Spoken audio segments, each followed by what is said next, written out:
comment j'ai acheté un appartement à Istanbul et surtout comment j'ai évité les pièges dans lesquels on peut tomber quand on achète un bien immobilier à l'étranger. Salut les poulets, je m'appelle Jérémy Delattre, j'ai 36 ans, je suis français et après avoir voyagé à travers le monde en tant que nomade digital pendant plusieurs années, j'ai décidé de m'installer à Istanbul où je suis devenu le directeur et le fondateur d'une clinique de greffe de cheveux Clineva. Et là, très récemment, je suis même devenu propriétaire ici en Turquie. Trouver un appartement à Istanbul quand on est étranger, c'est sport, je vais pas vous mentir. Entre les annonces bidons, entre les agents immobiliers qui arrivent à sentir le touriste à des kilomètres et aussi les problèmes de langue, les problèmes de communication, j'ai vraiment cru que j'allais jamais y arriver. Et après des semaines de tri, d'appels téléphoniques, de visites parfois foireuses, j'ai enfin déniché la perle rare. Et aujourd'hui, dans cette vidéo, je vais te raconter comment j'ai fait. Et tout ça sans me faire avoir, bien sûr. Au début, quand j'ai commencé mes recherches à Istanbul, je pensais que ce serait simple. Étant donné que j'ai déjà acheté plusieurs biens immobiliers en France, j'avais déjà une petite expérience dans le domaine. En fait, quand tu commences tes recherches pour un bien immobilier, tu as deux options qui s'offrent à toi. La première, tu vas dans une agence immobilière, comme celle qui se trouve juste derrière moi. Tu leur expliques un peu tes critères, ce que tu recherches, et en fait, ils te proposent des biens. Ou soit, comme ce que j'ai fait, tu vas sur des sites de petites annonces, genre Saybinden, c'est l'équivalent de Le Bon Coin, mais en Turquie. Il y a également des sites spécialisés comme Epsi Emlak. Là, c'est des sites vraiment dédiés aux annonces immobilières. Tu n'as plus qu'à sélectionner tes critères et là, tu auras des centaines d'appartements qui vont s'afficher et là, tu fais le tri. Mais très vite, tu comprends que la moitié des biens sont déjà vendus. Et il y a également une grande partie des annonces où les informations sont complètement fausses. C'est-à-dire qu'elles ne correspondent même plus à tes critères. Parce que comme je te l'ai indiqué dans la vidéo 1 de ma série de 5 vidéos dédiées à mon achat immobilier, j'ai des critères. Et donc mes critères, en résumé, c'est je veux un appartement qui soit situé sur la rive européenne d'Istanbul pour être proche de mon travail, près de ma clinique de greffe de cheveux Clineva. Je veux également un 2+1 pour avoir au moins 2 chambres ou une chambre et un bureau. J'ai un budget maximum, tout compris, de 80 000 €. Et également, il faut que ce bien soit situé dans un quartier autorisé par le gouvernement turc pour tout ce qui est renouvellement de permis de résidence. Mais alors, comment j'ai fait? C'est tout simple. Quand je suis rentré dans ma phase de recherche intensive, je me suis organisé comme jamais. Tous les matins, je m'étais mis en place une routine. Je checkais toutes les nouvelles annonces pour ne louper aucune opportunité. Parce qu'ici, à Istanbul, c'est quand même 16 millions d'habitants et je t'assure que j'étais pas le seul à faire des recherches pour trouver un appartement. Le but, en fait, c'est d'être le premier à appeler et, si possible, de fixer une visite dans la journée. Parce qu'ici, tout va très vite. Une astuce aussi, c'est que je te conseille fortement de filtrer tes recherches. Sinon, tu auras trop d'annonces. Pour ma part, même après mes recherches, j'avais plus de 50 onglets d'ouverts sur mon ordinateur. Ma petite astuce, si tu fais tes recherches sur Saybinden, c'est d'éviter les annonces avec User Statue Renting. En fait, ça veut dire qu'il y a déjà quelqu'un qui loue le bien.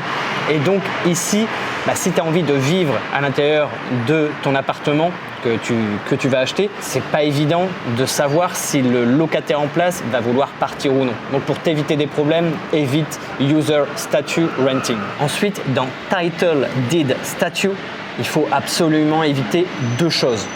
Premièrement, Land Title et deuxièmement, Joint Own. En fait, ça veut dire que tu partages une partie du terrain ou une partie du building où sera ton appartement. Donc en fait, tu ne possèdes même pas réellement ton appartement, mais juste une partie de quelque chose. Et ça, fais-moi confiance, vaut mieux éviter. Je sais, tout ça c'est compliqué, mais ces petites astuces dans tes recherches vont t'aider énormément. Moi, ce que je te recommande dans Title Deed Statue, c'est de mettre Floor Easement ou Condominium. Et surtout, quand tu vas avoir le vendeur, il faut absolument que tu lui demandes le type de tapu, donc le type d'acte de propriété. Et donc, celui que tu dois avoir, c'est le Kat Mulkiyeti. En résumé, ça veut dire que tu possèdes bien ton appartement à l'étage demandé avec le nombre de mètres carrés indiqué sur ton acte de propriété et pas une partie aléatoire de quelque chose. Ensuite, avec les dizaines d'onglets que j'avais ouverts sur mon navigateur internet, c'était de faire une shortlist.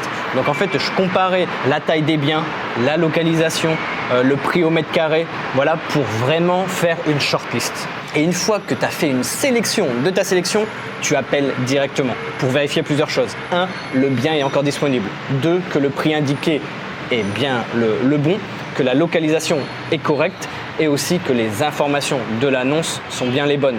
Et je t'assure que même après toutes ces vérifications, c'est loin d'être suffisant. Lors de mes recherches, j'ai découvert plein de choses et c'est des choses que personne ne va te dire. En fait, le plus dur, c'est pas vraiment de chercher ou de trouver. Le plus dur, c'est de déceler le vrai du faux. J'ai vu plein de choses. Par exemple, typiquement, des emplacements faux. On te vend un appartement dans tel quartier et au final, il se situe à 20 minutes dans un coin paumé. Des dimensions surévaluées. Un appartement soi-disant de 90 mètres carrés et au final qui en fait à peine 60. Des appartements qui sont annoncés au 3e étage mais au final qui sont au 1er étage. Enfin bref, j'ai découvert plein de choses, même une fois, vous n'allez pas me croire, il y a quelqu'un au téléphone qui voulait me vendre son appartement sans acte de propriété. Il m'a dit non, mais ici ça se fait, pas besoin de tapou, on peut s'arranger à l'oral, l'accord verbal ça suffit. Non merci, je passe mon tour. Il y a aussi autre chose à prendre en compte, c'est la barrière de la langue. Je ne parle pas suffisamment turc pour avoir une réelle discussion en détail qui parle d'immobilier. J'avais pas du tout envie que les gens que je contacte dès le début sachent que je suis étranger. Parce que sinon j'aurais eu le droit à la version marketing, spécial touriste. J'aurais perdu tout mon pouvoir de négociation. Donc ce que j'ai fait pour ma part, c'est que j'ai demandé à un de mes employés turcs de ma clinique de greffe de cheveux Clineva de prendre les premiers appels en premier. Comme ça, en fait, j'avais un discours, un échange directement en turc, 100% turc. Comme ça, je pouvais aussi avoir des informations fiables et surtout, ça m'évitait aussi les discours. Et yabancı, qui veut dire touriste en turc. Parce que, soyons honnêtes, peu importe le pays, quand tu es étranger, tout de suite, tu es vu comme une proie facile. Parler local, ça veut aussi dire payer local. Et là, ça y est, je tombe sur l'opportunité du siècle. Ça a été vraiment le déclic. Après 1 mois ou 2 de recherche intensive, je suis enfin tombé sur un bien qui cochait énormément de cases. Il était très bien situé, pas très loin de ma clinique de greffe de cheveux, dans un quartier autorisé pour les demandes de permis de résidence, dans mon budget et surtout, il avait un vrai acte de propriété clair. Mais avant de sauter sur cette opportunité, j'ai fait une offre. Souvent, c'est ma stratégie personnelle, je propose une offre 20% en dessous du prix affiché. Si l'agent immobilier ou le vendeur décline directement, c'est que je suis trop loin. S'il réfléchit, je me dis qu'il y a un levier à exploiter. Et là, ça a été le cas. La personne a réfléchi, il y a eu une négociation qui s'est mise en place, on a trouvé un terrain d'entente sur un prix.